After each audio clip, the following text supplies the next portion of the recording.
5 एक minute weight करून अजून 5 मिनिट. चालेल चालेल. कॉलेजची वेळ होती काही तर आपण वेळ चेंज करायला पाहिजे होती मग.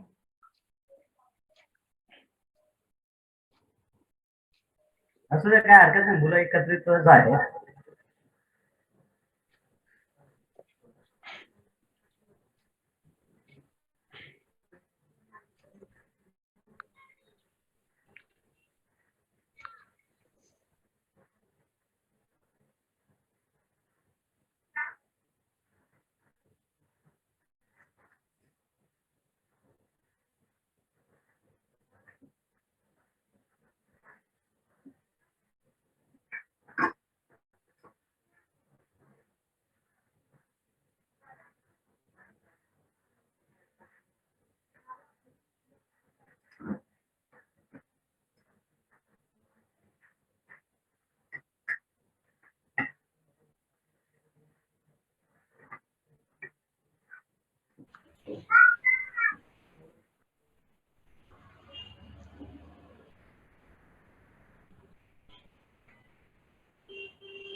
एवढा पोर एक वर्ग माहिती झाला.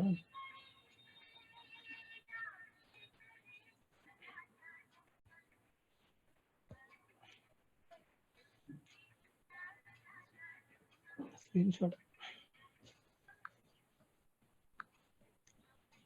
सर्व विद्यार्थी मित्रांचं स्वागत आहे. कोणीही बाहेर पडू नका. अवघ्या 2 मिनिटांमध्ये लेक्चरला सुरुवात होईल. ज्ञानदीप महाविद्यालय खेड, जिल्हा रत्नागिरी.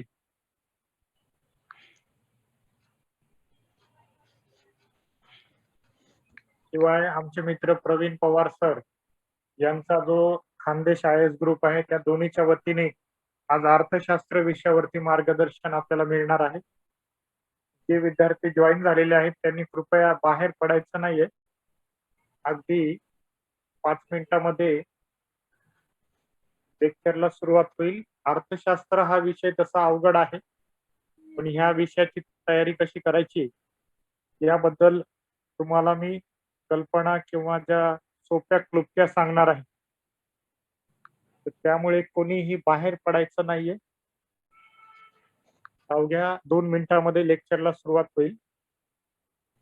आदरणीय प्रवीण पाटील सरांना या कार्यक्रमाचं प्रस्तावित करण्यासाठी मी विनंती करतो. प्रवीण पाटील सर प्रास्ताविक करतील कार्यक्रमाचं. चालेल सर, थँक्यू. करू आपण सुरुवात. आवाज येतोय सर? हो सर.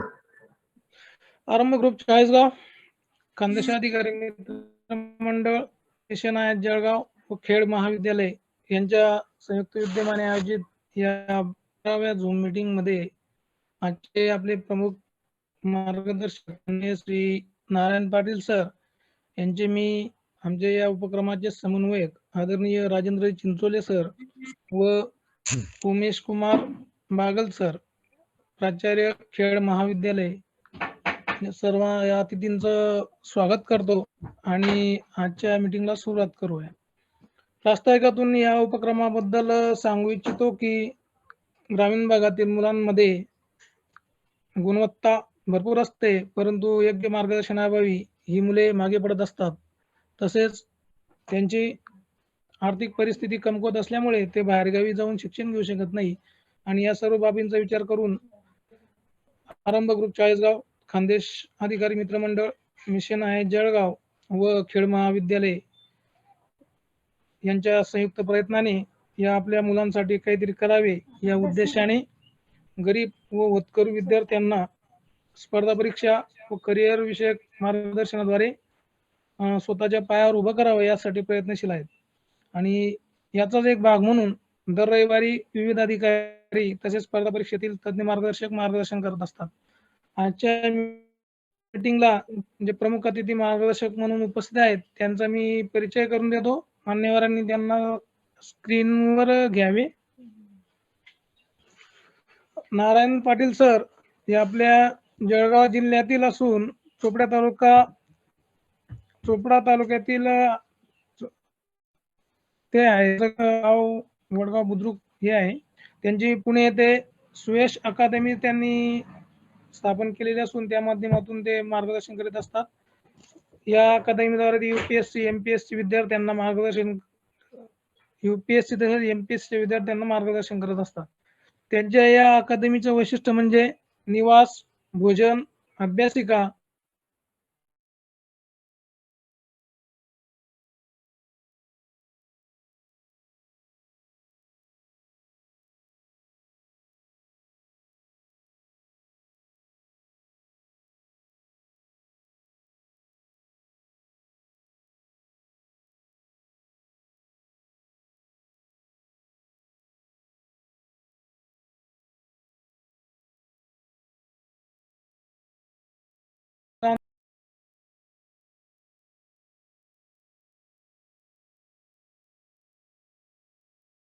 विद्यार्थ्यांना येऊ घातलेल्या 14 मार्च रोजीच्या पूर्व परीक्षेच्या दृष्टीने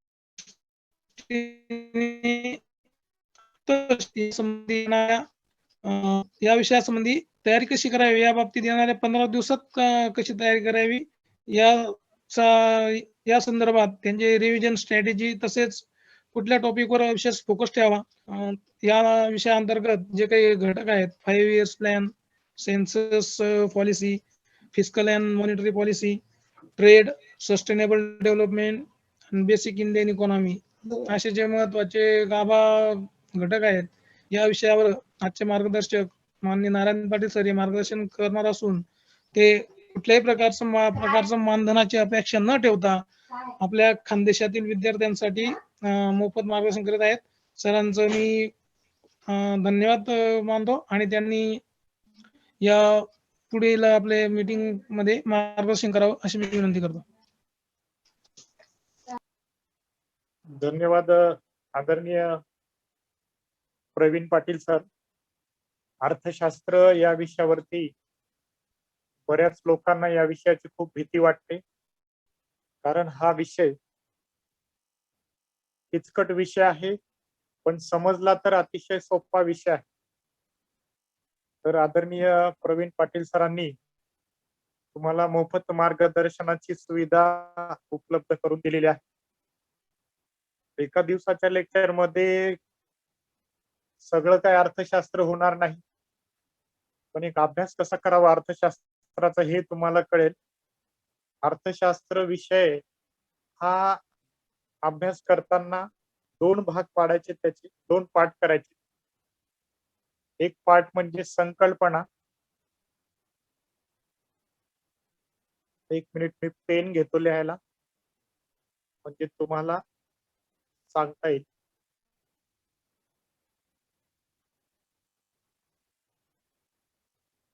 तर संकल्पना समजून घेतल्या तर हा सोपा विषय आहे. अभ्यासाचे 2 पाठ करायचे तुम्ही अर्थशास्त्राचा अभ्यास करत असताना. अतिशय सोपा विषय आहे. समजला तर सोपं नसता तितकाच कठीण. तुम्ही त्याच्या संकल्पना जर समजून घेतल्या तर तो तुमचा मित्र होईल, आणि संकल्पना जर तुम्हाला समजल्या नाही तर तो तितकाच खतरनाक शत्रू पण होईल.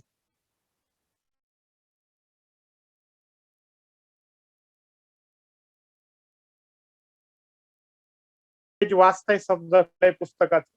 अर्थशास्त्राचं माझे गुरु आहेत रंजन कोळंबे सर, भगीरथ प्रकाशनाचं त्यांचं पुस्तक आहे. शिवाय आमचे मित्र आहेत डॉक्टर किरण देसले म्हणून, त्यांचं जे पुस्तक आहे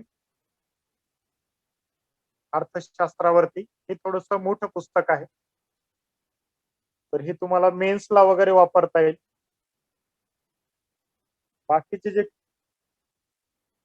को होस्ट आहेत त्यांना एक विनंती आहे की जे मुलं जॉईन होत आहेत त्यांना कृपया लगेच करून घ्या, कारण स्क्रीनवर तसं मला दिसतं. को होस्टना विनंती आहे की त्यांनी ऍडमिट करून घ्यावं, तर मला लेक्चर मध्ये डिस्टर्ब होत. तर पुस्तक कोणतं आहे याला पण महत्व नाही, तुमच्या संकल्पना क्लिअर झाल्यात काय हे महत्वाचं आहे. अभ्यास करत असताना या पुस्तकाचं कुठलंही पेज काढलात तुम्ही तर या पेज मध्ये तुम्हाला 2 गोष्टी आढळणार आहेत. एक म्हणजे संकल्पना आणि एक म्हणजे फॅक्ट. फॅक्ट म्हणजे काय, जे तुम्हाला माहीतच असली पाहिजे. बरेचशी मुलं यामध्ये नवीन आहेत, अगदी सुरुवात करणार आहेत. खेड महाविद्यालयामध्ये जे विद्यार्थी आहेत, खेड अतिशय सुंदर असं शहर आहे.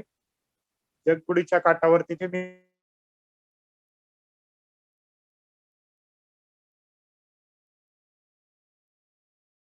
खेड महाविद्यालयातले काही नवीन विद्यार्थी आहेत आणि आपले काही नवीन आणि जुने दोन्ही विद्यार्थी आहेत. या परीक्षेला तर टार्गेट करूच, पण नेमका या विषयाचा प्रॉब्लेम काय, परीक्षा जवळ येऊन ठेपलेली असते पण अभ्यासच कसा करावा हेच कळत नाही, म्हणून दुर्लक्ष करतो आपण अर्थशास्त्राकडे आणि त्यामुळे तो तुमचा शत्रू होऊन बसतो. समजला तर तो अतिशय चांगला जवळचा मित्र पण होऊन बसतो. तर या अर्थशास्त्राचा अभ्यास करताना तुम्हाला काय करायचंय, दोन पद्धतीने करायचंय. एक म्हणजे संकल्पना, कन्सेप्ट. म्हणजे एक कुठलंही पेज उघडलं की तुम्हाला ती कन्सेप्ट क्लिअर झाली पाहिजे. कुठलंही पेज उघडा तुम्ही, या पुस्तकातला समजा आरबीआय चॅप्टर उघडला. आता कन्सेप्ट कशी असते, तर त्याला म्हणजे काय प्रश्न विचारायचा एखाद्या गोष्टीला. जेव्हा तुम्ही एखाद्या गोष्टीला म्हणजे काय असं विचारणार, ते तुमचं नॉलेज वाढत जाणार. उदाहरणार्थ आरबीआय आहे, RBI reserve bank of India. तुम्ही तुमच्या खिशातली कुठलीही नोट काढा, त्याच्या खाली लिहिलं असतं RBI reserve bank of India. Ratnagiri जिल्हा मध्यवर्ती बँक असं लिहिलं असेल तर ती नोट तुम्ही घेणारच. किंवा बच्चों के लिए बँक असं लिहिलं असतं, लहान मुलांसाठी खेळण्यातल्या नोटा असतात. तर अशी नोट घेतली तर तुम्ही ती घेणारच नाही, खोटी नोट आहे म्हणणार. तर आरबीआय लिहिलेलं असेल, खाली आरबीआयच्या गव्हर्नरची सही असेल, तीच नोट चालणार आहे आपल्या देशामध्ये. तर मग म्हणजे काय असा प्रश्न विचारायचा, त्याच्यामुळे तुमचं नॉलेज असं ग्रो होतं. म्हणजे आजपासून तुमची दृष्टीच बदलून जाते. अर्थशास्त्रच नाही, कुठल्याही विषयामध्ये. तर म्हणजे काय हा नेहमी प्रश्न पडला पाहिजे. तर अर्थशास्त्रामध्ये आरबीआय म्हणजे काय असा तुम्हाला प्रश्न पडला पाहिजे. आरबीआय काय आहे, रिझर्व्ह बँक ऑफ इंडिया काय आहे, म्हणजेच तुमच्या कन्सेप्ट क्लिअर झाल्या पाहिजे. आणि एमपीसी अशी परीक्षा आहे की नुसत्या कन्सेप्ट क्लिअर झाल्या आहेत असं नाही, तर तुम्हाला फॅक्ट पण माहित असल्या पाहिजे. तर कन्सेप्ट बरोबरच फॅक्ट पण तुमची क्लॅरिटी असली पाहिजे.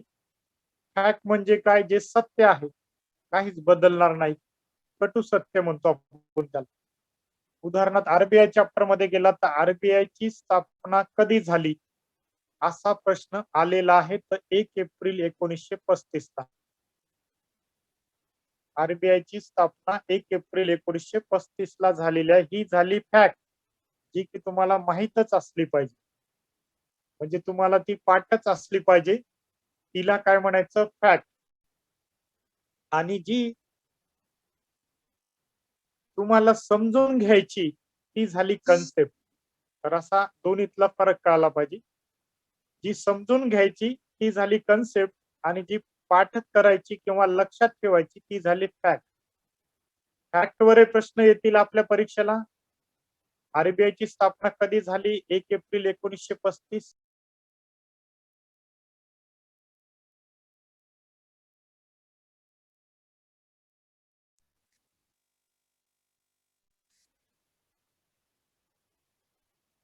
हा, मध्ये फोन आल्यामुळे ब्रेक झाला होता. तर फॅक्ट वरती तुम्हाला प्रश्न येईल आणि तुम्हाला प्रश्न कन्सेप्ट वर पडेल. आता कन्सेप्ट काय आहे की आरबीआय म्हणजे काय. तर जेव्हा तुम्हाला म्हणजे काय असा प्रश्न पडायला लागला, तेव्हा तुमच्या कन्सेप्ट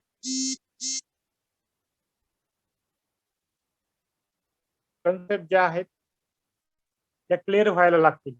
म्हणजे तुम्ही विचारणार की आरबीआय म्हणजे काय. आणि या विषयाचा अभ्यास करताना अर्थशास्त्राचाच नाही तर भूगोल, राज्यघटना कुठेही अडचण आली तर तुम्हाला त्या ठिकाणी म्हणजे काय असा प्रश्न पडला पाहिजे आणि त्याचं तुम्ही सर्च केलं पाहिजे. तुमच्या हातातला जो मोबाईल आहे तर तो अतिशय चांगला आहे, म्हणजे त्याचा वापर केला तर what is mean by RBI असं टाकलं की तुम्हाला आरबीआयचं कळेल किंवा आरबीआयच्या वेबसाईट वर जाता येईल आणि गव्हर्नमेंटच्या वेबसाईटवर जाऊन आरबीआय म्हणजे काय हे समजून घेता येईल. तरीही तुम्हाला तिथे कळालंच नाही, तर तुमच्या चॅट बॉक्स मध्ये मी माझ्या ग्रुपची लिंक टाकलेली आहे. तर ह्या लिंक वरती तुम्ही जॉईन करायचं. म्हणजे तो ग्रुप आहे व्हॉट्सअपचा. ज्यांना टेलिग्रामचा ग्रुप हवा आहे त्यांना टेलिग्रामचा ग्रुप पण देईल. माझा नंबर पण शेअर करेल मी.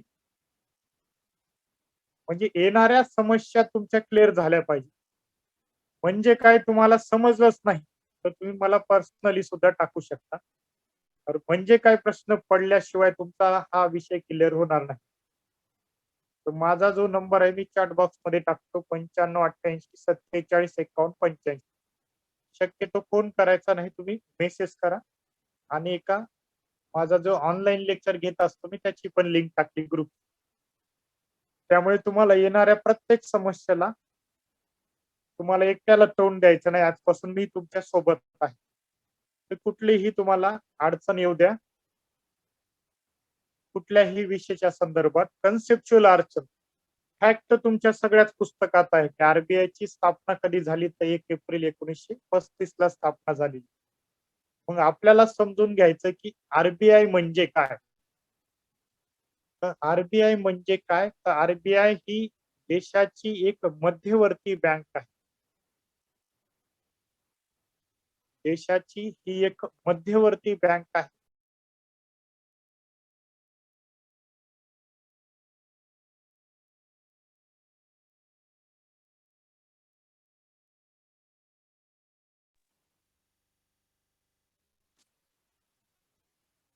हा, तर आरबीआय ही एक मध्यवर्ती बँक आहे. ही बँकांची बँक आहे. बँकांची बँक म्हणजे सगळ्या बँकांची बॉस आहे भारतातल्या. अशी कन्सेप्ट क्लिअर झाली पाहिजे तुमची. इतकंच नाही तर आरबीआय ही कोणत्या प्रकारची बॉडी आहे किंवा कोणत्या प्रकारची संस्था आहे. इंग्रजी मीडियमचे काही मुलं असतील, कोणत्या प्रकारची बॉडी आहे असा कन्सेप्च्युअल प्रश्न पण येईल आरबीआय वरती. तर मग तिथे तुम्हाला 4 पर्याय दिलेले असतात. एमपीसी मध्ये उत्तर तुमच्या समोरच असतं, तिथून निवडायचं असतं. तर 4 पर्याय तुम्हाला तुमच्या समोर दिलेले असतात. आरबीआय ही कोणत्या प्रकारची संस्था आहे, घटनात्मक आहे. इंग्रजीत ते पर्याय सांगेल, घटनाबाह्य आहे, कायदेशीर आहे,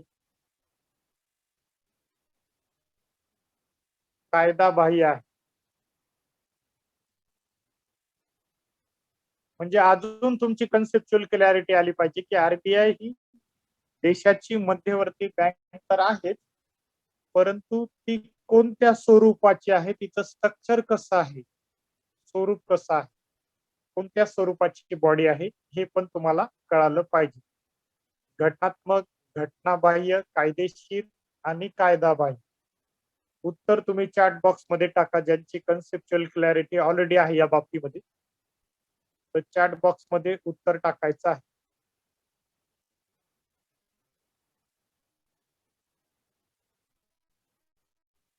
एक उत्तर आलेलं आहे कायदेशीर. हर्षलचं उत्तर आलेलं आहे घटनात्मक. अजून चुकलं तर चालतं. आशा जाधव म्हणताय घटनात्मक. राहुल देसाई म्हणताय घटनाबाह्य. इथे तुम्ही कितीही चुकला तर चालतात. चुकाल तर शिकाल. ट्रायल आणि एरर. तुम्ही इथे खूप धडपड केली पाहिजे. कन्सेप्ट समजून घेण्यासाठी वाटेल ते करा. तुम्ही वेबसाईट बघा, आरबीआयची वेबसाईट बघा, माझ्या ग्रुपला टाका, मी जे तुम्हाला ग्रुपला शेअर केले. मला पर्सनली मेसेज टाका. मानसी मॅडम म्हणताय घटनात्मक. ठीक आहे, इथे किती वेळा तुम्ही चुकलात तर हरकत नाही.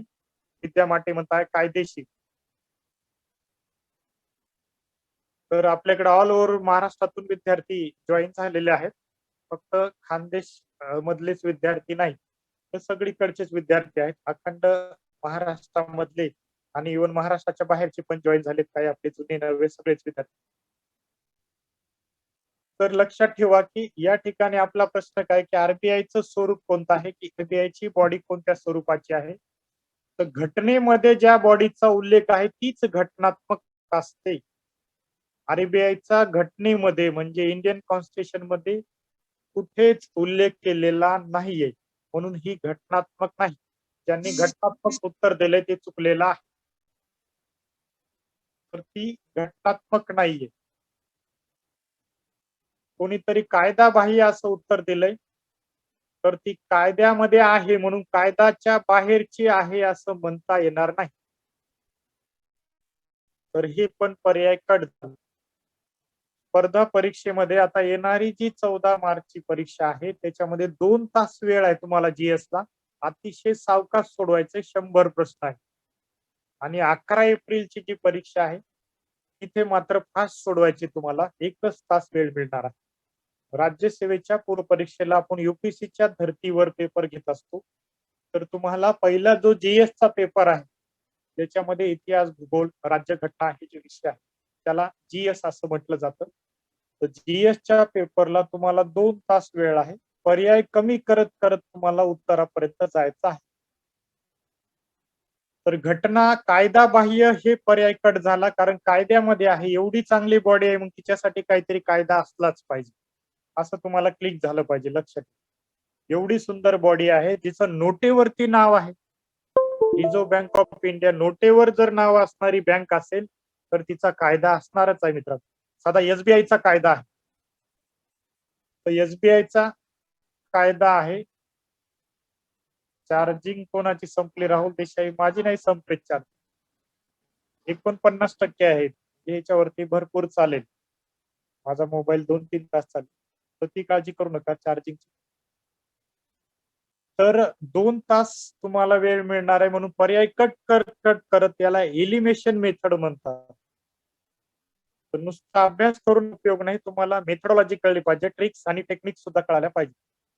तर माझ्या विद्यार्थ्यांना मी जे रेग्युलर ऑनलाईन वगैरे टीच करतो तर त्यांना कंटेंट तर सगळं आहे. तुमच्याकडे पुस्तक आहेत, माझ्याकडे पुस्तक आहेत, सगळे जण अभ्यास करता आहेत. पण या कंटेंट वरती तुम्हाला म्हणजे प्रोसेस करायची आहे. त्याच्यामध्ये प्रश्न कसे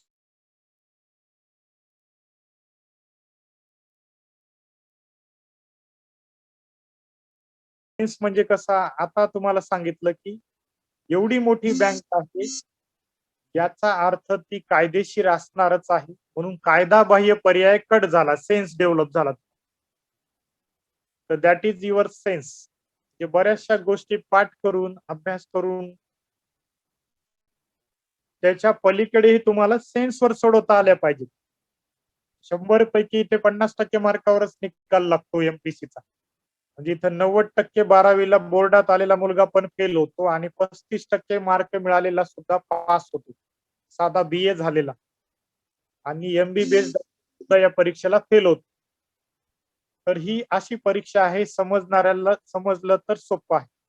पुढे बघा आपण, तर या कन्सेप्ट मध्ये पुढे जाऊ.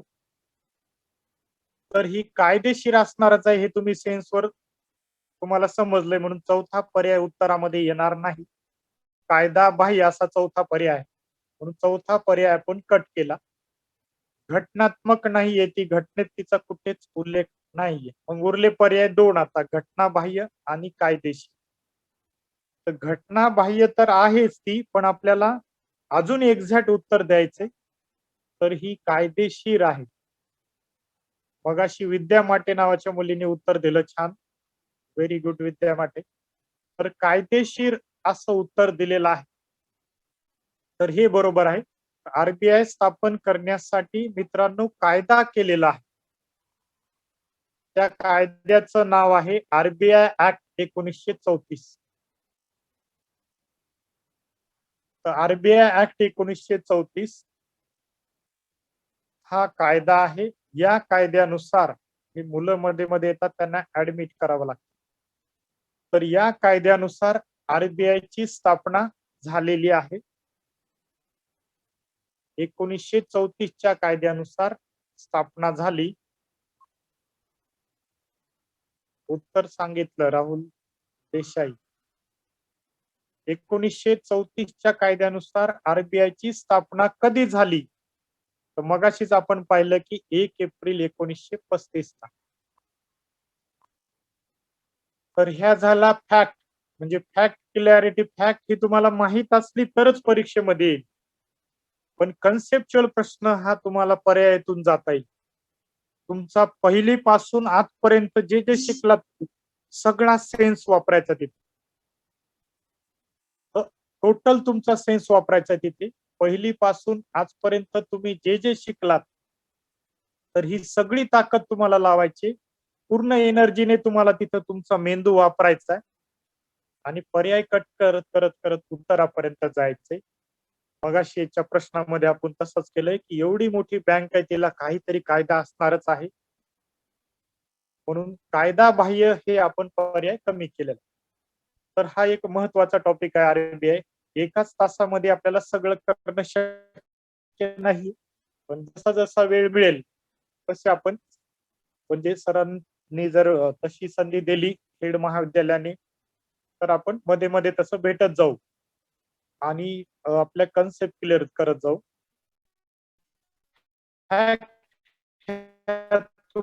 सगळं पुस्तक आहे माझ्याकडे. 1 एप्रिल 1935 ला त्या आरबीआयची स्थापना झाली, परंतु आरबीआयचा कायदा कधीचा आहे तर 1934 चा आहे. आणि हा कायदा कुठे पास झाला तर कायदे मंडळामध्ये. तुम्ही म्हणणार आपला भारत स्वातंत्र्य झाला नव्हता आणि आपलं कसं काय कायदे मंडळ? तर आपलं कायदे मंडळ तिकडे लंडनला होतं, ब्रिटिशांच्या आधिपत्याखाली होतो आपण. तर लंडनची जी पार्लमेंट आहे, इंग्लंडची जी पार्लमेंट आहे, या पार्लमेंटमध्ये आपल्या आरबीआय साठी कायदा पास झाला आणि 1 एप्रिल 1935 ला आरबीआयची स्थापना झालेली आहे. मग ही मध्यवर्ती बँक आहे, सेंट्रल बँक आहे आपल्या देशामधली. सेंट्रल बँक म्हटलं तिला, मध्यवर्ती बँक. प्रत्येक देशामध्ये अशी एक मध्यवर्ती बँक असते. मग आपल्याला परत काही कन्सेप्ट बघायच्यात. प्रत्येक देशामध्ये मध्यवर्ती बँक आहे. अमेरिकेत जा, इंग्लंडला जा, कुठेही जा. चायनाचं काही कळत नाही आपल्याला. चायनाच्या कोणत्या बँक आहेत, कारण त्यांची सिस्टीम क्लोज आहे. तर त्यांची सिस्टीम क्लोज आहे, ते तुम्हाला ओपन करून सांगत नाहीत प्रत्येक गोष्ट. तर बाकी अमेरिकेची एकदम ओपन आहे, इंग्लंडची ओपन आहे. ज्या ज्या ठिकाणी लोकशाही आहे तिथं सगळं ओपन टू ऑल आहे. आपली लोकशाही त्यापेक्षाही समृद्ध आहे. तर ही आरबीआय नेमकं काम काय करते? तर आरबीआयचं जे काम आहे नियंत्रण ठेवण्याचं काम आहे. तर येणाऱ्या परीक्षेला पण याच्यावरती प्रश्न येऊ शकतो. नियंत्रण ठेवण्याचं काम आहे. नियंत्रण कशाचं ठेवते?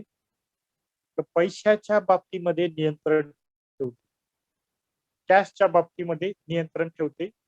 तुमच्या जवळचा पैसा जर जास्त वाढला तर आरबीआय काढून घेऊ शकते. आता तुम्ही म्हणणार आमच्या घरी तर कधीच आरबीआयचा असा फोन आला नाही की तुमच्याकडे पैसे खूप आहेत, द्या आम्हाला परत. तर तसं करत नाही आरबीआय. आरबीआय काही साधनं वापरते, तिच्याकडे काही टूल्स आहेत, साधन आहे, आणि या साधनाचा वापर करून आरबीआय तुमच्या जवळचा पैसा अब्सॉर्ब करून घेते, असं शोषून घेते. ती जी आरबीआयची पॉलिसी आहे, रिझर्व्ह बँक ऑफ इंडियाची, तिला म्हणायचं मॉनिटरी पॉलिसी.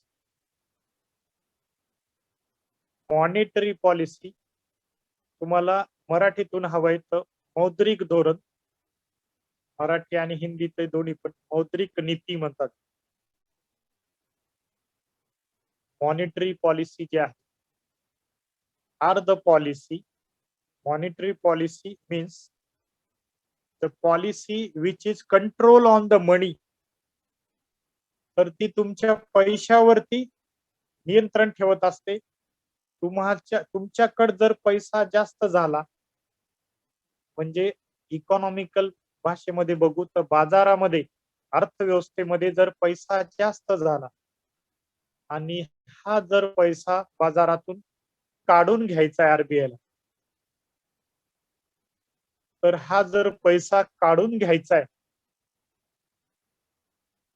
बाजारातून, आपली जी अर्थव्यवस्था आहे त्याच्यामधून काढून घ्यायचा आहे, तर आरबीआय काही साधनांचा वापर करते.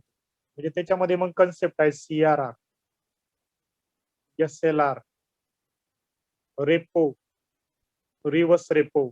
ह्या 4 संकल्पना खूप महत्वाच्या आहेत. रेपो आणि रिव्हर्स रेपो. मी थोडं शॉर्ट मध्ये लिहितो.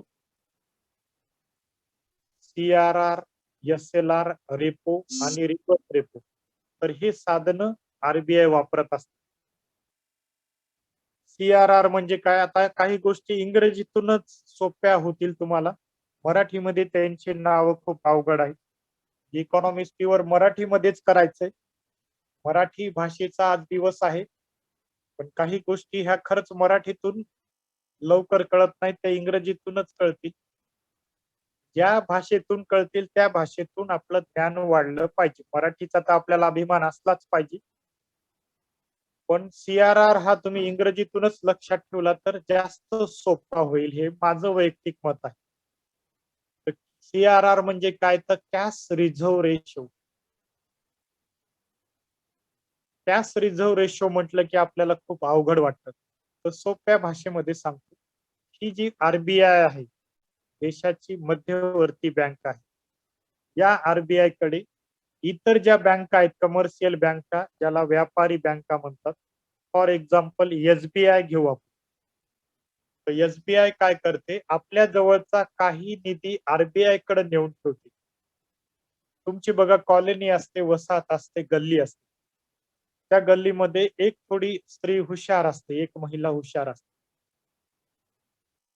मग इतर ज्या महिला काय करतात? एखाद्या महिलेचा पती समजा दारुडे आहे, दारू पितो वगैरे, तिला मारतो आणि घरातले पैसे तिनेच काम करून आणलेले हिसकावून घेतो. मग ही महिला काय करते? तिच्या जवळ तिने जे काम करून मिळवलेले पैसे आहेत, ते आपल्या पतीला चोरून या हुशार स्त्रीकडे नेऊन ठेवते. त्या कॉलनी मधली हुशार स्त्री आहे. अशा बऱ्याच स्त्रिया या स्त्रीकडे आणून ठेवतात आणि ही अडीअडचणीच्या काळात ती लगेच मदत करते. म्हणजे या स्त्रीचा पती तर दारू पिऊन कुठेतरी पडलाय आणि बाळ आजारी पडले अचानक. तर मग बाळ आजारी पडले, त्याला काहीतरी निधी लागणार आहे, दवाखान्यात न्यायचे पैसे लागणार. तर मग हे पैसे ती इकडून घेऊ शकते आरबीआय कडून. तर ही जी त्या कॉलनी मधली हुशार स्त्री आहे, तर तिला काय म्हणायचं? आरबीआय. आणि आपल्या देशामधली मध्यवर्ती बँक आरबीआय. पण SBI ती स्त्री आहे जिला अडीअडचणीच्या काळात पैसे लागतात. म्हणून तिच्या जवळचा ती काही निधी इकडे आरबीआय कडे नेऊन ठेवते. त्या निधीला म्हणतात CRR, कॅश रिझर्व्ह रेशो, जो की कॅश मध्येच मेंटेन केला जातो. आणि आरबीआयच्या कायद्यानुसार प्रत्येकच बँकेला आपल्या निधीपैकी काही निधी, त्यांनी जेवढी टक्केवारी ठरवून दिली, सध्या काहीतरी 3-4% आहे तो. CRR किती आहे याच्यावरती प्रश्न येणार नाही येणाऱ्या परीक्षेत. पण CRR म्हणजे काय याच्यावरती तुम्हाला प्रश्न विचारतील. What is mean by CRR? तर CRR म्हणजे असा निधी आहे, व्यापारी बँका आपल्या जवळचा निधी, काही निधी, समजा या व्यापारी बँकेच्या जवळ 100 कोटी रुपये आहेत, तर त्याच्यातले 3 कोटी रुपये हे 3% CRR आहे. तर तिला 3 कोटी रुपये आरबीआय कडे नेऊन ठेवावे लागतात. हा कॅश म्हणजे रोख, रिझर्व्ह म्हणजे राखीव निधी. याला मराठीमध्ये काय म्हणायचं? रोख राखीव निधी.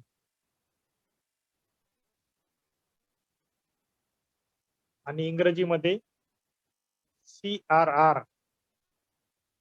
थांब या मागच्या पडद्यामुळे लाल पेनचं दिसत नाही, निळा पेन दिसत.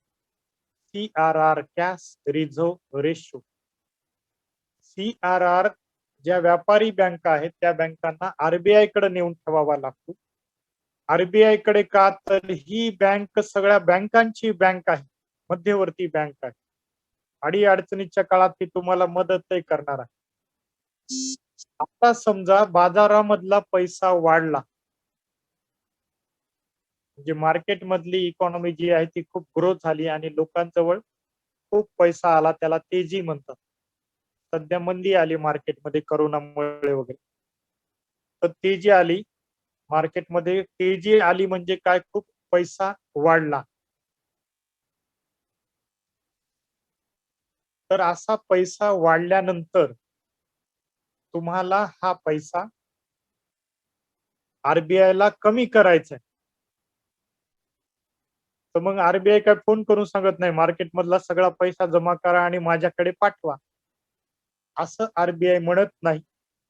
तर आरबीआय काय करते अशा वेळी, सीआरआर वाढून टाकते. सीआरआर मगाशी किती होता? 3%. मगाशी आपण बघितला की सीआरआर हा 3% होता. 3%च ती 4% वाढवला. एवढ्या मोठ्या प्रमाणात वाढत नाही, पण उदाहरण म्हणून आपण घ्यायला हरकत नाही. मगाशीची आपण एसबीआय बँक बघितली. एसबीआय कडे 100 कोटी रुपये होते आणि तिला त्याच्यापैकी 3 कोटी रुपये आरबीआय कडे सीआरआर म्हणून ठेवावं लागायचे. आता तिला सीआरआर 4% केलाय, तर मग किती कोटी रुपये ठेवावे लागतील आता आरबीआय कडे? किती कोटी ठेवावे लागतील? अर्थातच बरोबर 4 कोटी रुपये. तर 4 कोटी रुपये ठेवावे लागतील. याचा अर्थ एसबीआय जवळचा 1 कोटी अजून कमी झाला. एसबीआय आधी 3 कोटी ठेवायचे आरबीआय कडे नेऊन, आता मात्र 4 कोटी रुपये ठेवते. याचा अर्थ एसबीआय जवळचा 1 कोटी कमी झाला. आता या बँकेजवळचा जर 1 कोटी कमी झाला एसबीआय जवळचा, तर ही लोन जास्त देईल का कमी देईल? अर्थातच ती लोन काय करणार? कमी देणार. तुम्ही त्या बँकेमध्ये गेलात, जेव्हा सीआरआर 3% होता तेव्हा ती सहज तुम्हाला लोन देणार.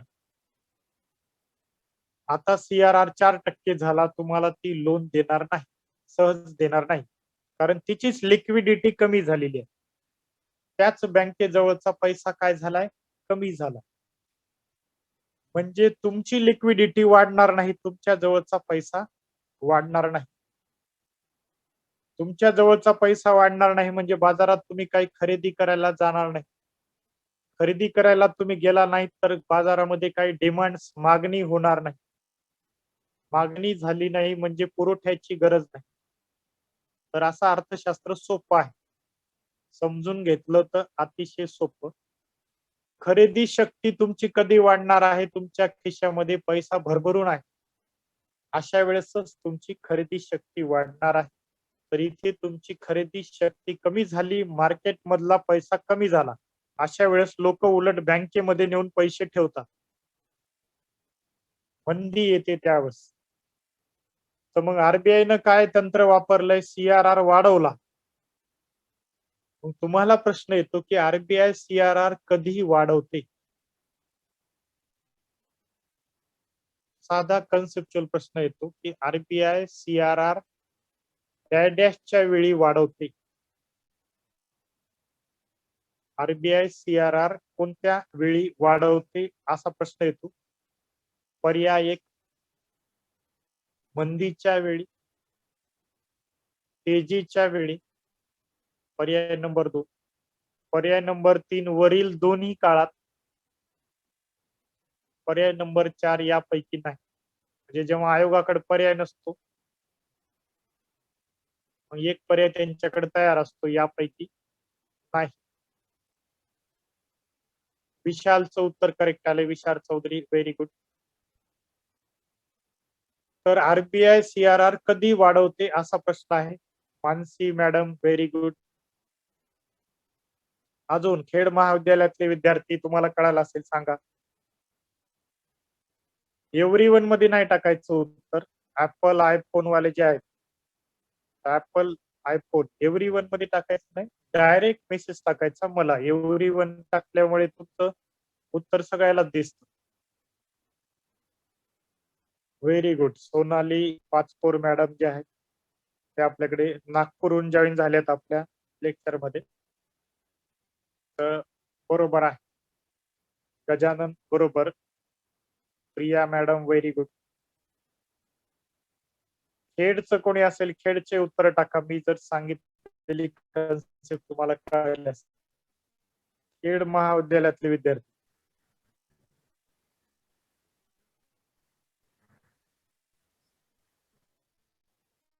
तर बरोबर आहे उत्तर.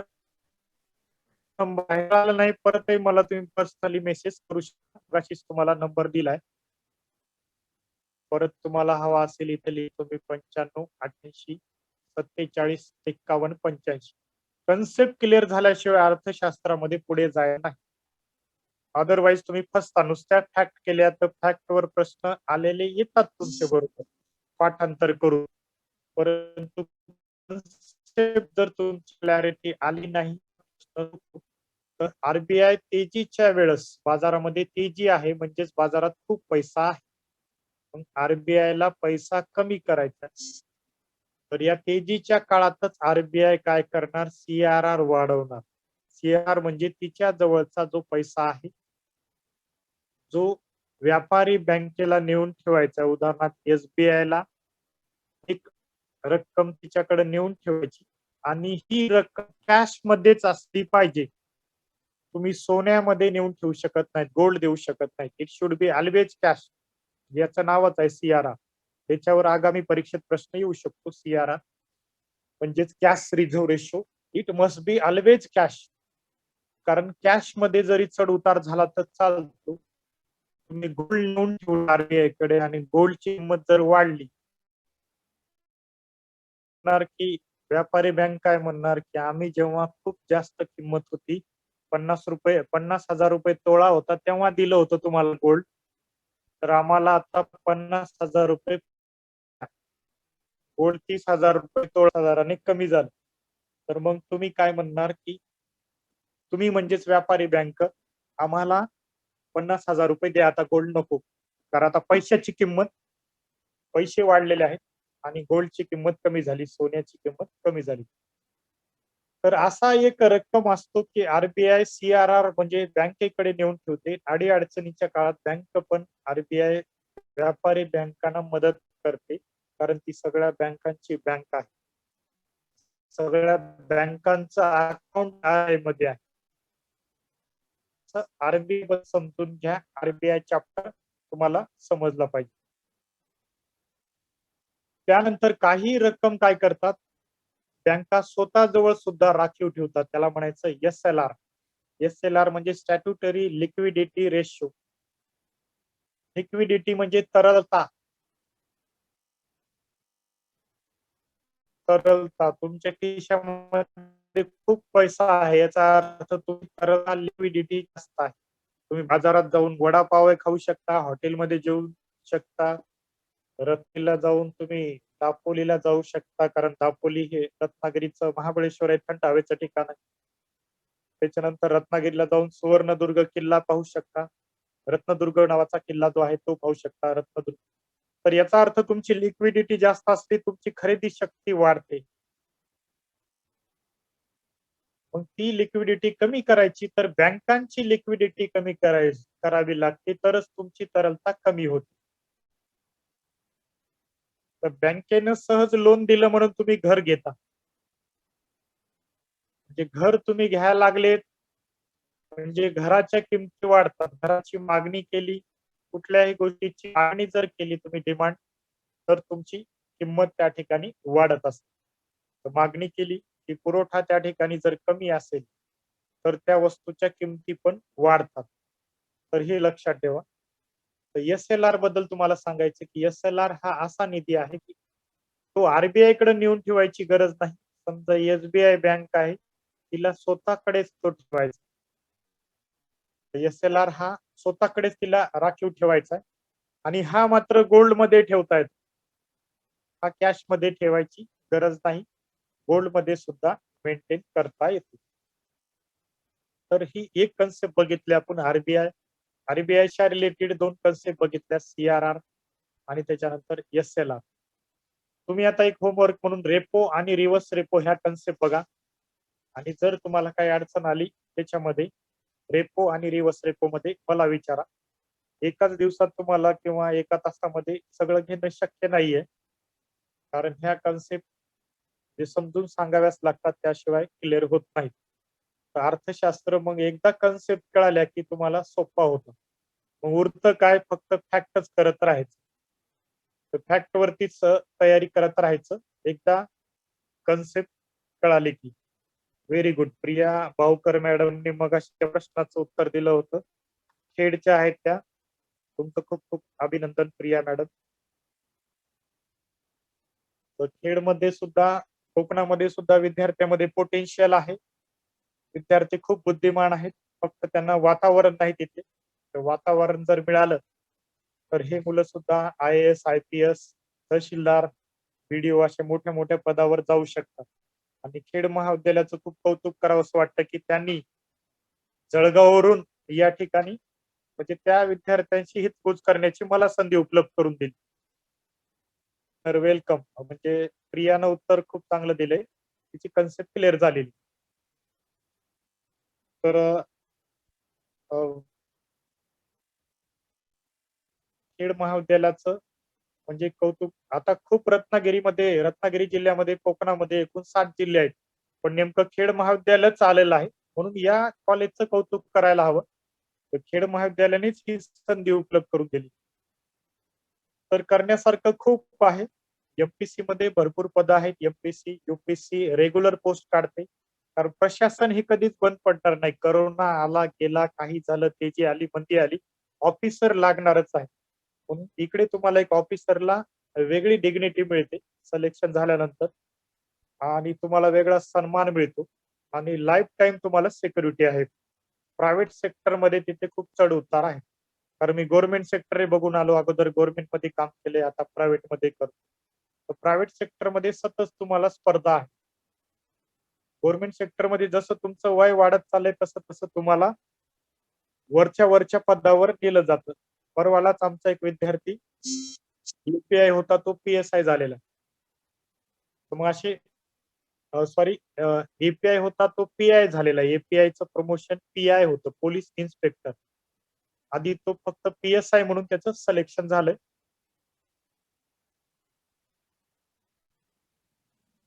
आता 14 तारखेच्या जी परीक्षा आहे त्या परीक्षेला आता तुमची पार्श्वभूमी कशी आहे, अभ्यास तुम्ही आधी किती केलाय त्याच्यावरती डिपेंड आहे मॅडम, प्रिया मॅडम. तुम्ही नंतर मला वैयक्तिक कॉल करा. तर त्या परीक्षेला तुम्ही काय करायचं, तुमचं CSAT चांगला असेल त्याच्यावरती डिपेंड करतं, कारण CSAT ला 200 मार्क आहेत. आणि इथे इंजिनियर, मेडिकल कॉलेजचे जे विद्यार्थी आहेत तिथे पुढे जातात. डॉक्टर, इंजिनियर सुद्धा इकडे यायला लागले. तर इथे तो एखाद्या डॉक्टराने जर 150 मार्क घेतले तर तो आपल्या पुढे जातो. कारण उरलं काय आपल्याकडे GS.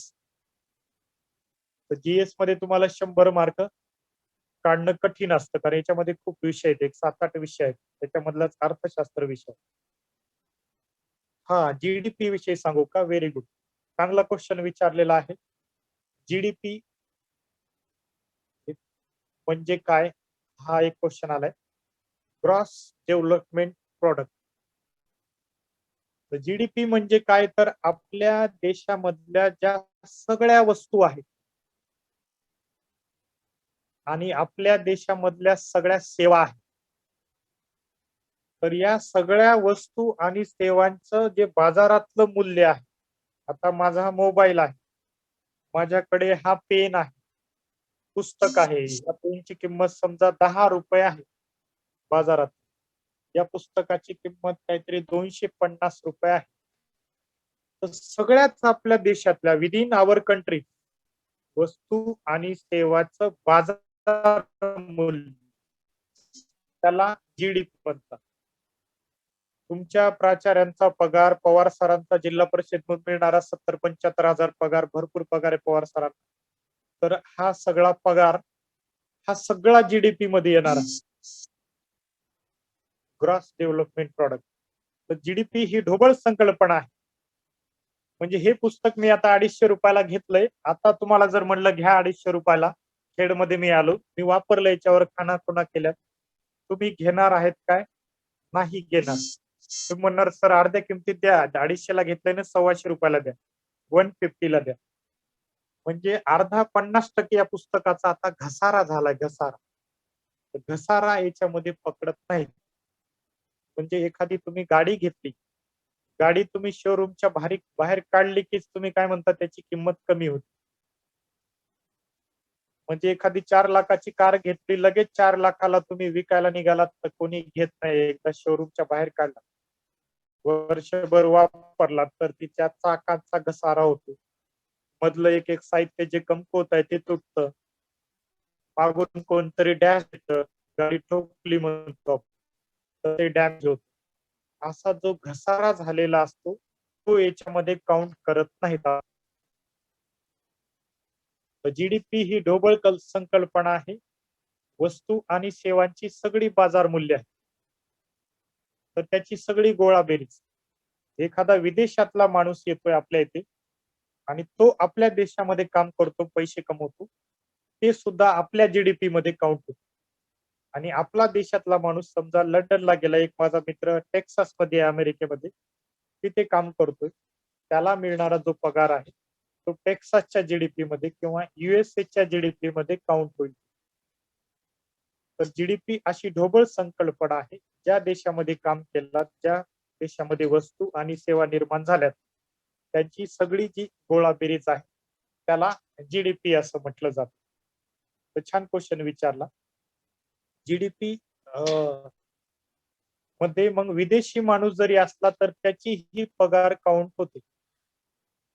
विदेशी माणूस असला तरी आपल्या इथे बघा जॅकलिन फर्नांडिस आहेत. या कुठल्या आहेत, कुठल्या देशाच्या आहेत? ते काही परीक्षेला विचारत नाही. राईट, श्रीलंका. लगेच उत्तर आलं याचं. श्रीलंका. Very good. ही विदेशातली व्यक्ती आहे. जॅकलिन फर्नांडिस जे आहेत, हा त्यांचा पिक्चर किक, म्हणजे ते काही विचारणार नाही आता, पण तिथे आपल्याला डिटेल माहिती असतं. किक नावाचा चित्रपट सलमान खान सोबत काढले. तर यांना त्या चित्रपटाबद्दल मिळालं जे मानधन आहे, पैसा आहे, तर हा पैसा श्रीलंकेच्या जीडीपी मध्ये जाणार नाही, भारताच्या जीडीपी मध्ये काउंट. तर it is counted in Indian GDP. तो भारतीय जीडीपीचा भाग असतो. तर याला जीडीपी म्हणायचं. मग सोबतच इतर काही संकल्पना आहे. एनडीपी आहे, एनएफपी आहे. तर ह्या संकल्पना तुम्ही वाचून घ्यायच्या.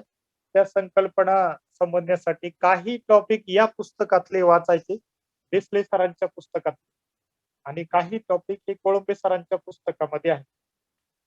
तर याच्यामध्ये जीडीपी, एनडीपी, एनएनपी जे आहे या पुस्तकामध्ये, किरण देसले सरांच्या पुस्तकामध्ये खूपच व्यवस्थित दिलेले आहे. तुम्हाला ती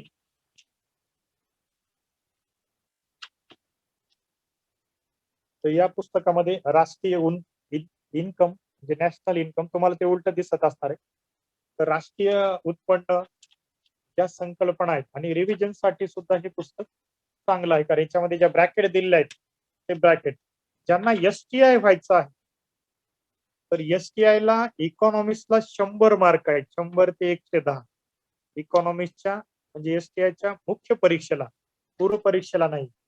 तर एसटीआयच्या मुख्य परीक्षेला तुम्हाला भरपूर मार्क आहेत, 100 ते 110 पर्यंत. 100 ते 110 का म्हणतो, तर त्याच्यामध्ये कमी जास्त होत असतात मार्क, त्याच्यामध्ये कमी जास्त होतात, त्यामुळे 100 ते 110 म्हटलं जातं. एसटीआय मीन्स ही वेगळी आहे, पीएसआय मीन्स वेगळी आहे. आता जीडीपी इथे समजून सांगितली, पण तरी तुम्हाला एक जर समजली नाही, जीडीपी नंतर एनडीपी आहे, एनएनपी आहे, कुठली संकल्पना समजेल नाही, तर तुम्ही मेसेज करू शकता, काहीच अडचण नाही. मी माझ्या वेळेनुसार तुम्हाला समजून सांगेल.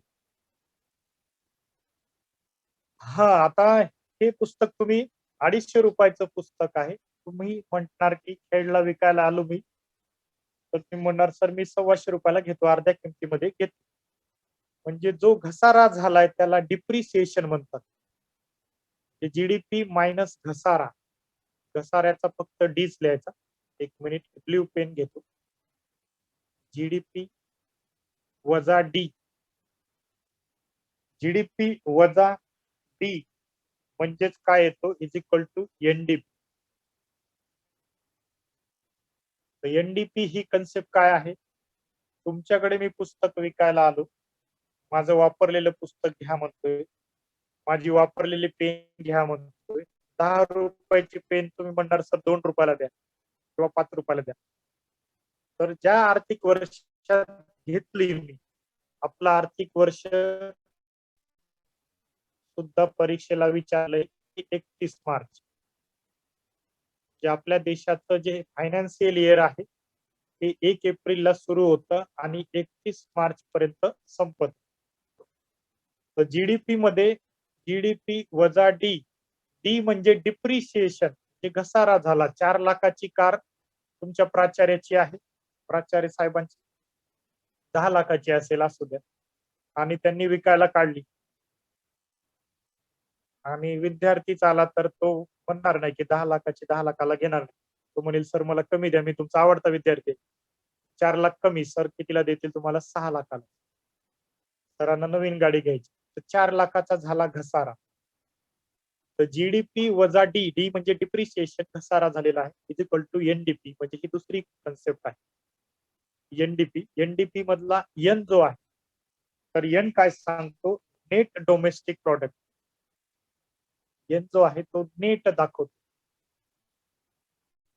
नेट डोमेस्टिक प्रॉडक्ट, म्हणजे त्या आर्थिक वर्षामध्ये त्या गाडीची किंमत कमी झालेली आहे म्हणून घसारा वजा केला, त्याला एनडीपी म्हणतात.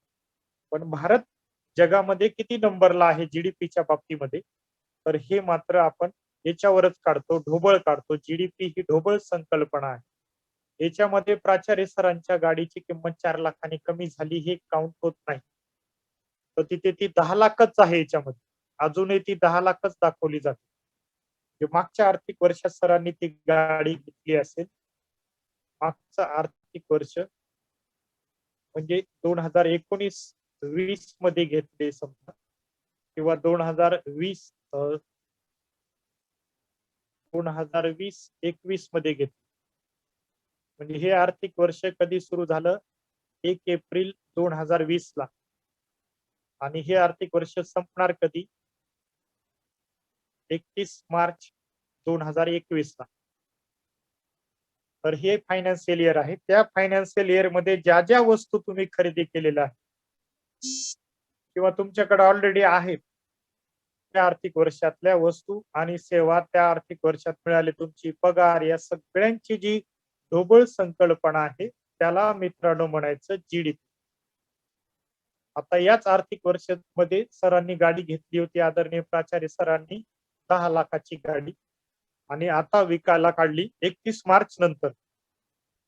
31 मार्च नंतर जून महिन्यामध्ये समजा त्यांनी विकायला काढली, तर त्याचा घसारा तुम्ही वजा करता, तर मग जीडीपी वजा डी करायचा आहे. मग इज इक्वल टू ती संकल्पना आहे एनडीपी. तर अशा बऱ्याच संकल्पना आपल्या राष्ट्रीय उत्पन्न नावाच्या टॉपिक मध्ये आहे. एनडीपी आहे, एनएनपी आहे. फक्त मग तुम्हाला एक काय बेसिक कळालं पाहिजे, की पहिल्यांदा तुम्हाला जीडीपी कळाली पाहिजे. जीडीपी म्हणजे सगळेच, विदेशातल्या त्या जॅकलिन फर्नांडिसचा पगार, तुमच्या प्राचार्याचा पगार, माझा पगार, आदरणीय प्रवीण सरांचा पगार, माझ्या मोबाईलची किंमत, तीच किंमत जी मी विकत घेतलेली त्या आर्थिक वर्षात, ही सगळ्यांची गोळाबेरीज. वस्तू आणि सेवांची किंमत. सेवा म्हणजे मी तुमच्याकडे खेडला आलो, समजा ट्रेनने आलो, आता जळगाववरून आमच्याकडे ट्रेन, खेड महाविद्यालयामध्ये माझं लेक्चर ठेवलं, अर्थशास्त्रावर दिवसभर लेक्चर, दिवसभर मेगा सेमिनार. तर त्या लेक्चर साठी मी ट्रेनने येणार. ट्रेन म्हणजेच मी सेवा वापरली. सेवा वापरली म्हणजे त्याच्यावरती सेवा कर लागतो. आता ट्रेनने मी जनरल डब्याने आलो बसून, जनरल डब्यामध्ये बसून, तर मला तिथे सेवा टॅक्स लागणार नाही, सर्व्हिस टॅक्स. तर मी काय केलंय, एक्स म्हणजे एअर कंडिशन मध्ये बसून आलो, एसीचा डब्बा बघितला, एसी 2 टायरनं आलेलो आहे, तर मला त्याच्यावरती टॅक्स लागणार. एक्सपेन्सिव्ह सर्व्हिस घेतली, दॅट इज सर्व्हिस. सेवा म्हणजे सर्व्हिस. सेवांच्या बाबतीत भारतीय पुढे आहे. तर आपल्याकडून खूप मोठ्या प्रमाणात सेवांची निर्यात होती. निर्यात म्हणजे दुसऱ्या देशामध्ये आपण आपली वस्तू विकतोय, त्याला निर्यात म्हणायचं. आणि दुसऱ्या देशातली वस्तू विकत तर त्याला आय म्हणायचं, इम्पोर्ट. आपण म्हणतो ना, माझी घड्याळ इम्पोर्टेड आहे, माझ्याकडे घड्याळच नाही, तर माझी घड्याळ इम्पॉर्टंट आहे असं म्हणतो, मनगटी घड्याळ तुमचा मित्र दाखवतो अमेरिकेची आहे. तर उलट नुकसान आहे, आपण ती विकत घेतली आणि आपले पैसे अमेरिकेत गेले. म्हणून स्वदेशी आपण आहे असं सांगितलं जातं. स्वदेशीचा वापर केला जातो. आयात निर्यात नावाचा सुद्धा टॉपिक आहे आपल्याला, ज्याला भारतीय व्यापार म्हणतात, इंडियन ट्रेड. म्हणून भारत काय करतो की आपल्या सेवा निर्यात करतो. तर आपल्या देशातून सगळ्यात जास्त निर्यात होणाऱ्या सेवा म्हणजे सॉफ्टवेअर सेवा. हार्डवेअरच्या बाबतीत आपल्याला काय कळत नाही, पण सॉफ्टवेअरच्या बाबतीमध्ये हुशार आहे. झूम आपण तयार केलं नाही, पण वापरण्यामध्ये आपण एक नंबर आहे. तर ह्या सॉफ्टवेअर सेवा आपण निर्यात करतो आणि त्याच्यामधून आपल्याला रेव्हेन्यू मिळतो, आपल्याला पैसे मिळतात. पण देशातल्या देशातच मी सर्व्हिस वापरली तर मग आपल्या देशाचा टॅक्स मिळतो. ही संकल्पना आली परत. तर टॅक्स मध्ये मग 2 प्रकार आहेत. एक म्हणजे डायरेक्ट टॅक्स. मग अशी सेवा तुम्हाला कळाल, सेवा आणि वस्तू यांची सगळी गोळाबेरीज म्हणजेच जीडीपी आहे. आणि ती वस्तू घसारा झाला वजा D is equal to NDP आहे, नेट डोमेस्टिक प्रॉडक्ट. ही जीडीपी म्हणजे ग्रॉस आहे, ग्रॉस म्हणजे ढोबळ मानन आहे. त्याच्यामध्ये जॅकलिन फर्नांडिसचा पण पगार येणार. मग तुम्ही म्हणणार एनडीपी मध्ये येणार काय? अर्थातच येणार आहे एनडीपी मध्ये. एनडीपी मध्ये पण येणार. जेव्हा एनएनपी वगैरे मोजू तेव्हा तिथे येणार नाही. हा टॅक्स बद्दल सांगतो, डोंट वरी. टॅक्स 2 प्रकारचे आहेत. एक म्हणजे डायरेक्ट टॅक्स, इनडायरेक्ट टॅक्स. आता मी तुमच्याकडे खेड महाविद्यालयामध्ये ट्रेन आलो आणि मी सेवा घेतली, रेल्वेची सेवा. रेल्वेने मला सर्व्हिस टॅक्स लावला. आता त्या सर्व्हिस टॅक्सची जागा घेतली, गुड्स अँड सर्व्हिस. त्याच्या नावातच त्याची संकल्पना लपली. जी फॉर गुड्स आणि S for service. Goods and service tax, that is GST. GST म्हणजे अगोदर जो सर्व्हिस टॅक्स लागायचा मला खेडला येताना, आता त्याच्याऐवजी मला काय लागणार आहे? जीएसटी लागणार. तर हा सर्व्हिसवर लागलाय. तर इथे एक तुम्हाला क्लुप्ती सांगतो की जो वस्तू आणि सेवावरती टॅक्स लागतो. काळा पेन घेतो इथे, आला नाही. जो वस्तू आणि सेवावरती टॅक्स लागणार आहे. वस्तू म्हणजे काय? समजा तुम्ही बाजारातून मोबाईल घेतला. सेवा म्हणजे काय? तुम्ही माझ्याकडे जळगावला आला ट्रेन, म्हणजे तुम्ही सर्व्हिस घेतली. तर जो टॅक्स वस्तू आणि सेवावरती लागतो त्याला म्हणायचं अप्रत्यक्ष कर, इनडायरेक्ट टॅक्स. अप्रत्यक्ष कर वस्तू आणि सेवावरती लागतो त्याला अप्रत्यक्ष कर म्हणायचं. आणि प्रत्यक्ष कर हा उत्पन्नावरती लागतो, डायरेक्ट टॅक्स. प्रत्यक्ष कर हा उत्पन्नावरती लागतो. उदाहरणार्थ प्रवीण पाटील सरांना महिन्याला 70,000 रुपये पगार आहे, म्हणजे ज्याचा अर्थ ती 6 लाखाच्या वर चालली. 6 लाख 5 लाख एक उत्पन्नाची मर्यादा ठेवतो गव्हर्नमेंट. 6 लाखाच्या वर गेले की त्याच्यावरती इन्कम टॅक्स लागतो. नवीन बजेटनुसार बघून घ्या किती लाखाच्या वर गेले. तुमचे वडील सुद्धा इनटॅक्स रिटर्न्स भरत असतात. मग प्रवीण पाटील सर काय करणार? सीए कडे जाणार, चार्टर्ड अकाउंटकडे, आणि इन्कम टॅक्स रिटर्न्स फाईल करणार. त्यांचं जे 6 लाखाच्या वर इन्कम जाणार आहे त्याच्यावरती गव्हर्नमेंट टॅक्स लावणार. तर हे आदरणीय प्रवीण पाटील सरांचं इन्कम आहे आणि त्यांनी प्रत्यक्ष जाऊन भरलं इन्कम टॅक्सच्या ऑफिसमध्ये किंवा ऑनलाईन भरता येतं ते. म्हणून याला म्हणायचं direct tax. Income tax it is a direct tax. भरलं नाही तर काय होतं? भरलं नाही तर इन्कम टॅक्स डिपार्टमेंटची तुमच्यावर केस होते, नोटीस येते. त्याच्यामुळे every year sir income tax return file करतच असतात. इकॉनॉमिक आदरणीय प्राचार्य सर करतात, तुमच्या कॉलेजचे सगळे प्राध्यापक करतात. तर जो व्यक्तीच्या किंवा कंपनीच्या उत्पन्नावर लागतो त्याला म्हणायचं डायरेक्ट टॅक्स. आता एखादी कंपनी आहे तुमच्याकडे, कोळंबी म्हणून मासा आहे तुमच्याकडे बघा, त्याचं पॅकिंग करतात, हवा बंद करून निर्यात करणारी कंपनी आहे. कोळंबीची निर्यात होते, हापूस आंब्याची निर्यात. माशांचं जाऊ द्या, आंबे तुमच्याकडून हापूस आंबे रत्नागिरीचे निर्यात होतात. तर ही निर्यात करणारी एखादी कंपनी आहे किंवा पेन निर्माण करणारी एखादी कंपनी आहे, असं लक्षात ठेवा. तुमच्या बघा खेडच्या जवळ तिथे लोटेमाळ नावाची MIDC आहे खेड तालुक्यामध्ये. राज्यसेवेला प्रश्न आला होता की लोटेमाळ नावाची MIDC चिपळूणला जाताना लागते. तर ही MIDC कोणत्या तालुक्यात आहे असा राज्यसेवा मेन्सला प्रश्न आला होता. कोकणावरती प्रचंड प्रश्न येतात, परंतु दुर्दैव असं की कोकणातले विद्यार्थी परीक्षा देत नाहीत. You must give the exam. तुम्ही सगळ्यात परीक्षा दिल्या पाहिजे. पास होणे नापास होणे ही पुढची गोष्ट, पण तुम्ही स्पर्धा काय हे तुम्हाला कळाली पाहिजे. तर एखादी पेन बनवणारी कंपनी आहे समजा लोटेमाळच्या MIDC मध्ये, तिथून बघा जाताना अतिशय दुर्गंध येतो त्या MIDC तून, केमिकल्स वगैरे बनवतो. तर तिला जे उत्पन्न झालेलं आहे, तर तिला सुद्धा उत्पन्न झालंय म्हणून तिला कंपनी कर भरावा लागतो. त्यालाच कॉर्पोरेशन टॅक्स म्हणतात. तर हा सुद्धा डायरेक्ट टॅक्स आहे. तर तुम्हाला फरक कळाला काय, डायरेक्ट टॅक्स आणि इनडायरेक्ट टॅक्स? संकल्पना तुम्हाला कळाली का? तर इथे दोन संकल्पना आहेत. अप्रत्यक्ष कर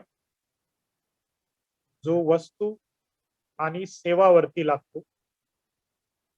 प्रत्यक्ष कर जो व्यक्तीच्या,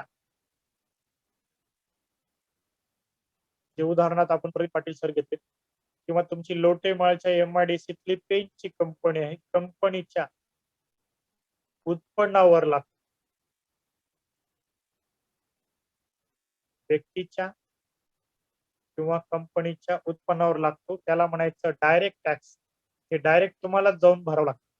आणि इनडायरेक्ट टॅक्स हे इनडायरेक्टली तुमच्याकडून रिकव्हर केले जातात. म्हणजे तुम्ही रेल्वेचं तिकीट काढताना तो तुम्हाला काउंटरला म्हणत नाही, साहेब तुम्हाला इनडायरेक्ट टॅक्स लागतो. यू मस्ट पे, म्हणजे तो तुम्हाला भरावाच लागतो. गरीबातला गरीब व्यक्तीला भरावा लागतो. तुम्हाला ट्रेनमध्ये, बस स्टँड मध्ये वगैरे भिकारी भेटतात बघा. भिकारी काय करतात, 1 रुपया द्या म्हणतात. एक रुपया 5 रुपये जमवतात, किंवा 10 रुपये जमवले त्यांनी आणि गुड डेचा बिस्किट पुडा घेतला. गुड डे क्वालिटी आहे, काही भिकाऱ्यांना हाच आवडतो. त्यांना सुद्धा आवडी-निवडी आहेत भिकाऱ्यांना. 10 रुपये जमले, गुड डेचा बिस्किट पुडा घेतला. त्यांनी काय घेतली, वस्तू घेतलेली आहे. आणि त्याच्यावरती त्या 10 रुपयामध्ये 2 रुपये समजा त्यांना टॅक्स भरावा लागला. GST आहे वस्तूवरती, गुड्स म्हणजे वस्तू आहे. 2 रुपये GST लागलेली आहे, टॅक्स लागला. वस्तूवर लागलाय म्हणून त्या ठिकाणी तो काय झाला, इनडायरेक्ट टॅक्स. आणि मग भिकाऱ्याची काय कन्सेप्ट होती ती सांगतो.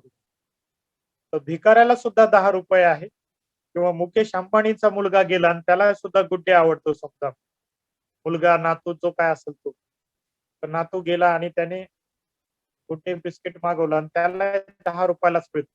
अंबानीचा मुलगा म्हणून 20 रुपयाला नाही मिळत. त्याला सुद्धा 2 रुपये टॅक्स लागले. इनडायरेक्ट टॅक्स असा आहे भारतामध्ये, त्याचं स्वरूप हे प्रतिगामी आहे, रिग्रेसिव्ह.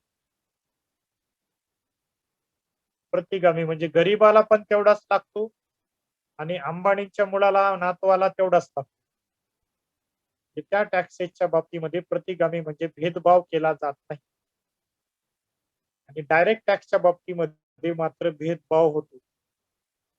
जे प्रवीण पाटील सरांनाच लागलाय, आदरणीय प्राचार्य सरांनाच लागलेला आहे ज्ञानदीप महाविद्यालयाच्या, पण मला लागला नाही, कारण माझं इन्कम 6 लाखापेक्षा कमी झालं, किंवा माझी कंपनी पण नाही एखादी. तर हा व्यक्तीनुसार बदलतो. म्हणून केंद्र सरकारला सगळ्यात जास्त उत्पन्न कशापासून मिळत असेल असा प्रश्न येणाऱ्या राज्यसेवेला तुम्हाला प्रश्न पडू शकतो. तर ते तुम्ही शोधून काढायचं, डायरेक्ट टॅक्सेस पासून मिळतो का इनडायरेक्ट टॅक्सेस पासून मिळतो. आणि ही सगळी आकडेवारी बजेटच्या अगोदर 1 दिवस डिक्लेअर केली जाते. तर ही कन्सेप्ट कळाली तुम्हाला, डायरेक्ट टॅक्स आणि indirect tax.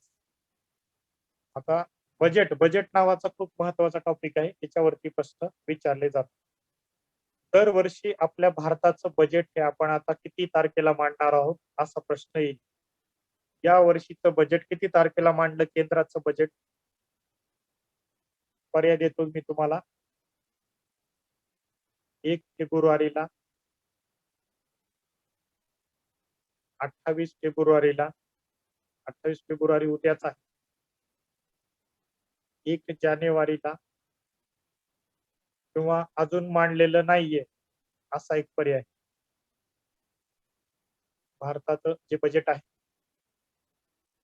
Very good Priya Bhavkar. अजून Krunali More madam, very good. Krunali More madam ह्या दापोलीच्या माझ्याकडे ऑनलाईन लेक्चर ऑलरेडी करतात. Mansi madam, very good. 1 फेब्रुवारीला आपण बजेट मांडला आहे. हा, तुमच्या मोबाईलची चार्जिंग संपली तर लिफ्ट होऊ शकता. गुंजन महाजन, महाजन म्हटल्यावर इकडे आमच्या खानदेशातले दिसतात. Welcome Khandesh, very good. खानदेशात अडचणच नाही, पोटेन्शियल खूप आहे आपल्याकडे. आणि मला कोकणातल्या मुलांकडून पण अपेक्षित आहे की कोकणातले मुलं पण अधिकारी झाले पाहिजे. महाराष्ट्रातल्या वेगवेगळ्या भागात ते झाले पाहिजे. सगळ्यात जास्त अधिकारी होतात पश्चिम महाराष्ट्रात आणि कर्मचारी जे आहेत क्लास 3 यवतमाळ वगैरे विदर्भातून जास्त होतात मराठवाड्यात. 1 फेब्रुवारी आशा जाधव, व्हेरी गुड. तर 1 फेब्रुवारीला या वर्षीचा बजेट मांडलेला आहे. हा एका आर्थिक वर्षासाठी मांडला जातो. तर बजेट ही संकल्पना काय आहे तुम्हाला कळलं पाहिजे. बजेट म्हणजे काय? तर बजेट हे आपल्या देशाचा सगळा जमा खर्च म्हणजे आलं किती, म्हणजे रिसिप्ट साइडला पैसे किती आलेत आणि गेले किती पेमेंट साइड, जमा खर्च आहे. अगदी आपल्या घरामध्ये सुद्धा आपण बजेट मांडतो. आपल्या वडिलांना समजा 25,000 रुपये मंथली पगार आहे. MIDC ला खेडच्या जे MIDC मध्ये काम करतायत, तर आपण 25,000 मध्ये काय काय करायचंय? 5,000चा किराणा भरायचा. म्हणजे ही झाली तुमची रिसिप्ट साइड. 5,000 रुपये तुमचे आलेले. आले किती पैसे? आले म्हणजे टॅक्स रेव्हेन्यू किती जमा झाला तुमच्याकडे आणि खर्च किती. तर याचं मग तुम्ही 25,000चं मांडता. खर्चामध्ये मग 5,000 रुपयाचे तुम्हाला घर भाडं द्यायचं, 5,000 रुपयाचा किराणा भरायचा. घरातल्या काही वस्तू जीर्ण झाल्यात त्या नवीन आणायच्यात. समजा तुमच्या भावाचा बूट जो आहे, बूट घ्यायचा, शूज घ्यायचा, टीव्ही नवीन घ्यायचा आहे,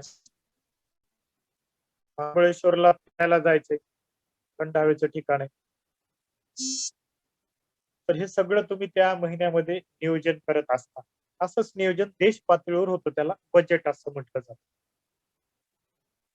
तिथे मात्र अशा 4 कंपार्टमेंट असतात. त्या बजेटमध्ये 4 कंपार्टमेंट. मानवाच्या हृदयाला किती कप्पे असतात तेवढेच आपल्या बजेटचे कप्पे असतात. पहिल्या कप्प्यामध्ये असतो इथे महसुली जमा आणि त्याच्यानंतर महसुली जमा म्हणजे देशाजवळ आपल्या पैसा जमा पण होतो आणि इथे दुसरा टप्पा आहे महसुली खर्च आणि इकडेचा कप्पा आहे भांडवली जमा आणि इकडे आहे भांडवली खर्च. सॉरी, इथे निळ्या पेननं लिहू आपण, मागच्या पडद्यामुळे दिसत नाहीत. भांडवली खर्च. भांडवल म्हटलं की मोठा निधी आहे, जपानकडून आपण कर्ज घेतो किंवा एक ADB नावाची बँक आहे, आशियन डेव्हलपमेंट बँक, तिला ADB म्हणायचं. आशियामध्ये डेव्हलपमेंट करण्यासाठी वर्ल्ड बँक आहे, समजा जगातली एक वर्ल्ड बँक आहे, तिच्याकडून आपण कर्ज घेतो. जपानकडून पैसे घेतले मदत म्हणून. मोठा अमाऊंट जो आहे तो भांडवली जमेमध्ये जमा होतो. आणि मोठं एक धरण बांधलं रत्नागिरीमध्ये, तुमच्या इकडे जगबुडी नदीवर मोठं धरण बांधलंय, जायकवाडी धरण एवढं गोदावरी नदीवर एक जायकवाडी धरण. तर तो मोठा खर्च झाला म्हणजे भांडवली खर्च. मोठी अमाऊंट इकडून तुम्हाला ADB बँकेकडून आली, तेवढीच अमाऊंट तुमची खर्च झाली, हा भांडवली. तर हे बजेटमध्ये दाखवलं जातं सगळं. महसुली जमा म्हणजे इथे छोटी छोटी अमाऊंट येत असते महसुली जमेमध्ये. उदाहरणार्थ काय तर टॅक्स मधून तुमचं इन्कम आलेलं आहे. टॅक्स मधून इन्कम हे छोटं छोटं येते 10% 20% टॅक्स असतो. याच्या तुलनेमध्ये ती छोटी असते. ऍक्च्युली मोठी अमाऊंट असते, पण भांडवली जमेच्या तुलनेमध्ये ती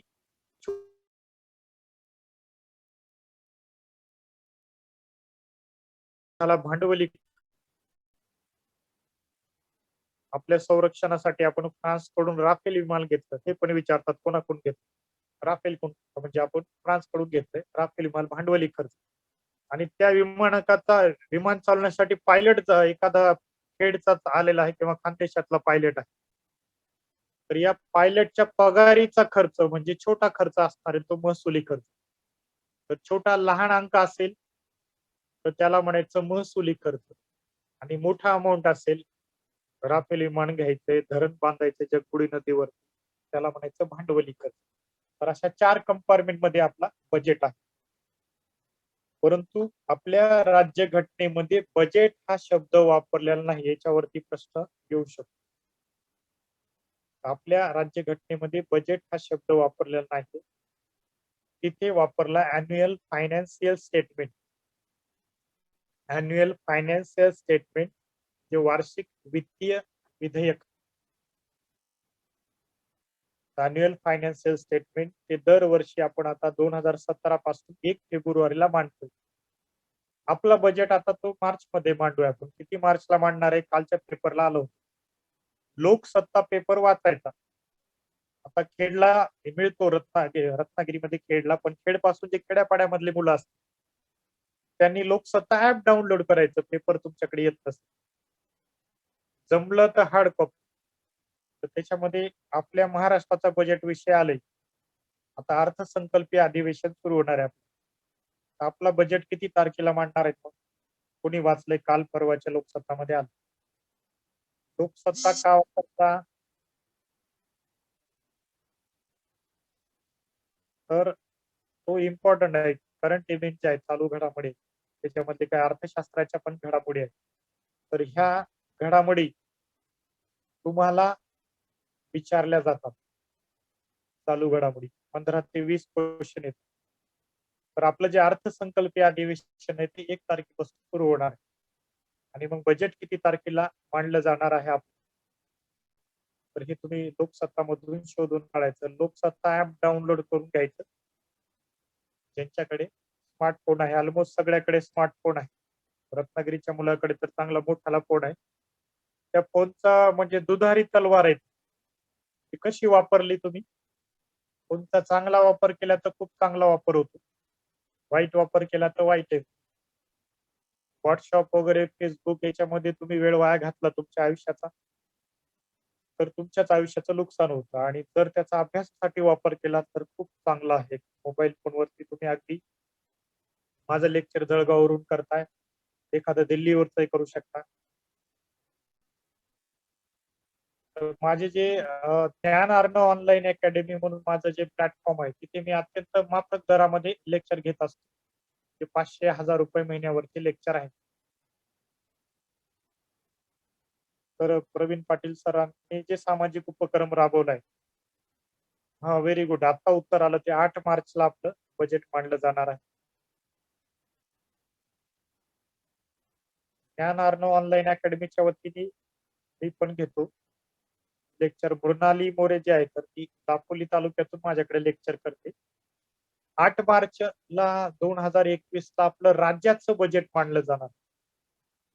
आपल्या राज्याचं बजेट मांडलं जाणार आहे. 1 तारखेपासून आपलं अर्थसंकल्पीय अधिवेशन सुरू होणार. हा 1 ते 10 मार्च पर्यंत अर्थसंकल्पीय अधिवेशन चालू होणार आहे. 10 दिवसामध्ये कार्यक्रम आटवायचा आपल्याला, कारण कोरोना परत वाढतोय. आणि बरेचसे मंत्रिमंडळातले मंत्री जे आहेत कॅबिनेट मंत्री, तर 1 मार्च ते 10 मार्च असं अर्थसंकल्पीय अधिवेशन होणार आहे. 8 मार्चला आपण बजेट मांडला जाणार. अर्थसंकल्पीय अधिवेशन म्हणजे काय? त्यामध्ये अर्थसंकल्पाविषयी खलबत्ते होतात, सगळी चर्चा होते. तर तसलं अधिवेशन आहे. बजेट हा आपल्या घटनेमध्ये शब्द नाही, त्याच्यावर एक प्रश्न विचारतो. घटनेमध्ये काय तर annual financial statement, annual financial statement असा शब्द वापरलेला आहे. आवाज येत नाही, बाहेर पडायचं, परत जॉईन करायचं. माझ्याकडे खूप स्ट्रॉंग वायफाय आहे त्याच्यामुळे काय अडचण. तुम्हाला आवाज येत नसेल तर तुमची रेंज कमजोर झालेली असते. तर अशा प्रकारे भरपूर संकल्पना आहेत, एकाच दिवसात घेणं शक्य नाही. परत आपण एखादं लेक्चर तसं ठेवू आणि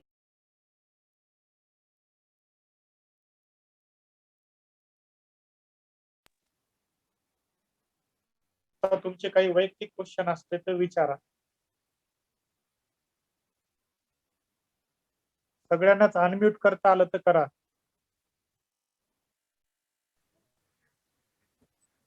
ओके सर, सगळ्यांना अनम्यूट अर्थशास्त्र केलेलं आहे. भरपूर काय आहे, ज्यांना प्रश्न विचारायचा असेल ते विचारू. कोणाला काही अडचणी असतील तर विचारू शकता. Any question related to economics किंवा परीक्षा पद्धती, काही विचारा. माझा 16 वर्षाचा अनुभव या क्षेत्रामध्ये. तर कसलीही अडचण असेल तर विचारा. आता विचार वाटत नसेल तर वैयक्तिक फोन करा, मेसेज करा, व्हॉट्सअप करा, टेलिग्राम करा, एनी. तर खेड महाविद्यालयाने आणि आदरणीय प्रवीण सरांनी मला हे प्लॅटफॉर्म उपलब्ध करून दिलं तुमच्याशी हितगुज करण्यासाठी तुमच्या सगळ्यांचा आभारी आहे. माझ्याकडून शिकवताना एखाद्याच्या भावना वगैरे दुखल्या असतील, कोणाचं काही चुकीचं बोलल्या गेला असेल तर ते कमी करा. ज्ञानेश्वरीमध्ये म्हटलंय तरी घेऊन ते पुरते. तर जे तुम्हाला घ्यायचे ते घ्यायचं आणि जे कमी करायचे ते कमी करा. येणाऱ्या अडचणीसाठी म्हणजे एक्झामसाठी म्हणा किंवा आयुष्याच हे आपलं एक्झाम आहे, तर त्या येणाऱ्या प्रत्येक अडचणीला तुम्हाला कुठल्याही स्टेजला कुठलाही प्रॉब्लेम आला तर तुम्ही मेसेज करू शकता. ऑल ओव्हर महाराष्ट्रामध्ये मित्र वगैरे आहेत, तर कुठेही अडचण आली तर तुम्ही मला फोन मेसेज वगैरे करू शकता. धन्यवाद. धन्यवाद सर. आरंभ ग्रुप, खानदेश अधिकारी मंडळ, नंदित महाविद्यालय आणि मिशन आय जळगाव यांच्या वतीने आयोजित या आजच्या पूर्व परीक्षेसाठी अर्थशास्त्र विषयासाठी मान्य श्री नारायण पाटील सर,